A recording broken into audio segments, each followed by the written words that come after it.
Hello दोस्तों, स्वागत है आपका इस नई वीडियो में। दोस्तों 500 प्रश्नों की जो प्रैक्टिस सेट सीरीज है, उस सीरीज का आज प्रैक्टिस सेट नंबर 5 लेकर के हम आपके समक्ष उपस्थित हुए हैं।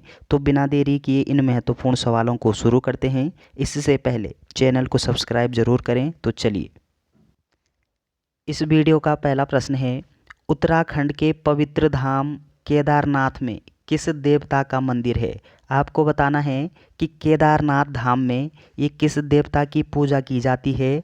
आपका सही आंसर होगा शिव की। तो केदारनाथ धाम में शिव की पूजा होती है। ऑप्शन डी यहाँ पे सही दिया गया है। अगला पॉइंट आपको क्या ध्यान रखना है कि केदारनाथ धाम में कि जल आपदा कब आई थी। तो केदारनाथ धाम में जल आपदा कब आई थी। आप बोलोगे कि 16-17 जून 2013 को। तो 16 और 17 जून 2013 को क्या होता है कि यहाँ पे केदारनाथ धाम में जल आपदा आती है। ऑप्शन डी यहाँ पे सही दिया गया है। यहाँ पे शिव की पूजा की जाती है। अगला प्रश्न है कि प्रदूषण नियंत्रण परिषद का गठन किस जनपद में किया गया। आपको बताना है कि प्रदूषण नियंत्रण परिषद का गठन ये कहाँ पे हुआ है। आपका सही आंसर होगा देहरादून में। ऑप्शन बी यहाँ पे सही दिया गया है। अगला प्रश्न है, उत्तराखंड के किस जनपद का चावल विश्व प्रसिद्ध है। आपको बताना है कि किस जनपद का चावल विश्व प्रसिद्ध है उत्तराखंड में। आपका सही आंसर होगा देहरादून जनपद का। तो देहरादून जिले का जो चावल है वो विश्व प्रसिद्ध है।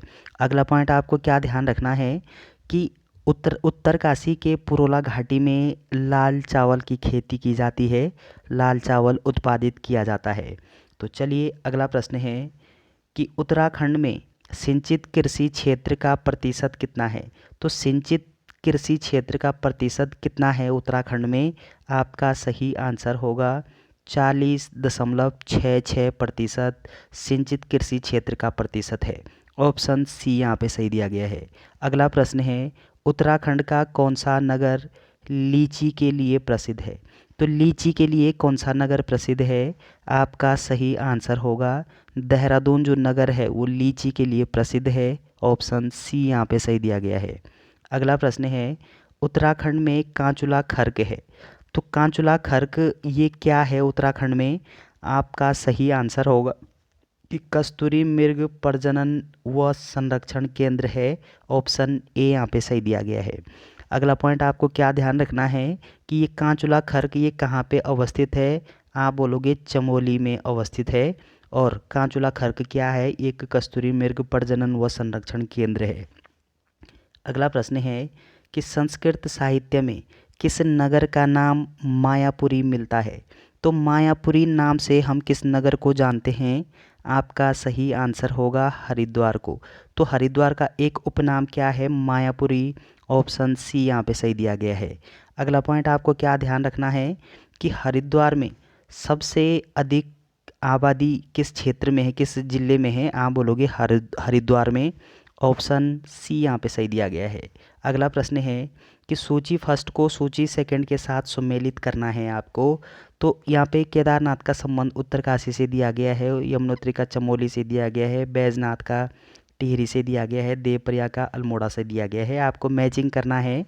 तो केदारनाथ का संबंध आपका चमोली से है, यमुनोत्री का संबंध उत्तरकाशी से है, बैजनाथ का संबंध अल्मोड़ा से है, देवप्रयाग का संबंध टिहरी से है। तो इस हिसाब से आपका ऑप्शन बी यहाँ पे सही दिया गया है। तो चलिए, अगला प्रश्न है कि कुमाऊँ साहित्य के पहले कवि माने जाते हैं। तो कुमाऊँ साहित्य के प्रथम कवि कौन माने जाते हैं। आपका सही आंसर क्या होना चाहिए। आपका सही आंसर होगा कि पंडित गुमानी पंत ये उत्तराखंड कुमाऊँ साहित्य के क्या माने जाते हैं, प्रथम कवि माने जाते हैं। ऑप्शन डी यहाँ पे सही दिया गया है। अगला प्रश्न है, गढ़वाल का स्वर्ग द्वार किसे कहते हैं। तो गढ़वाल का स्वर्ग द्वार किसको बोलेंगे। आपका सही आंसर होगा कि केदारखंड को गढ़वाल का स्वर्ग द्वार नाम से भी जानते हैं। ऑप्शन सी यहाँ पे सही दिया गया है। अगला प्रश्न है, निम्नलिखित किस भाषा पर तिब्बती भाषा का प्रभाव दिखाई देता है। तो तिब्बती भाषा का प्रभाव ये किस भाषा पर दिखाई देता है। आपका सही आंसर होगा जोहारी भाषा। तो इस जोहारी भाषा पर तिब्बती भाषा का प्रभाव दिखाई पड़ता है। ऑप्शन डी यहाँ पे सही दिया गया है। अगला प्रश्न है कि निम्नलिखित किस भाषा पर नेपाली भाषा का प्रभाव पाया जाता है।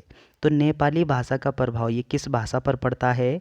आपका सही आंसर होगा अस्कोटी भाषा। तो ये अस्कोटी नामक जो भाषा है, इस भाषा पर नेपाली भाषा का प्रभाव पड़ता है। ऑप्शन ए यहाँ पे सही दिया गया है। अगला प्रश्न है कि सूची फर्स्ट का संबंध सूची सेकंड से किस प्रकार है। यहाँ पे पछाई का संबंध गढ़वाल से दिया गया है, फलदा कोटिया का संबंध दानपुर से दिया गया है, गंगोला का संबंध नैनीताल से दिया गया है और मजकुमैया का संबंध अल्मोड़ा से दिया गया है। तो आपका सही आंसर क्या होना चाहिए? आपका सही आंसर होगा ऑप्शन सी यहाँ पे सही दिया गया है कि ए का यानी ये पछाई का संबंध अल्मोड़ा से दिया गया है, पछाई का संबंध अल्मोड़ा से दिया गया है। ऑप्शन सी यहाँ पे सही दिया गया है। तो चलिए अगला प्रश्न है, निम्नलिखित किस भाषा को कुमाऊं एवं गढ़वाली का मिलाजुला रूप कहा जाता है। तो कुमाऊं एवं गढ़वाली भाषा का मिलाजुला रूप ये किस भाषा को बोला जाता है? आपका सही आंसर होगा कि मजकुमैया जो भाषा है उस भाषा को गढ़वाली व कुमाऊं का क्या बोला जाता है? मिलाजुला रूप। ऑप्शन बी यहाँ पे सही दिया गया है। अगला प्रश्न है, उत्तराखंड का महत्वपूर्ण दर्शनीय स्थल रानीखेत किस जनपद में स्थित है। तो रानीखेत ये किस जिले में स्थित है?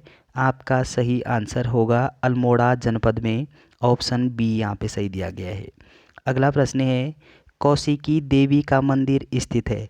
तो कौशिकी देवी का मंदिर कहाँ पे स्थित है? आपका सही आंसर होगा अल्मोड़ा में कौशिकी देवी का मंदिर स्थित है। ऑप्शन डी यहाँ पे सही दिया गया है। इंपॉर्टेंट प्रश्न है, ध्यान रखिएगा। अगला प्रश्न है, देवरिया ताल स्थित है।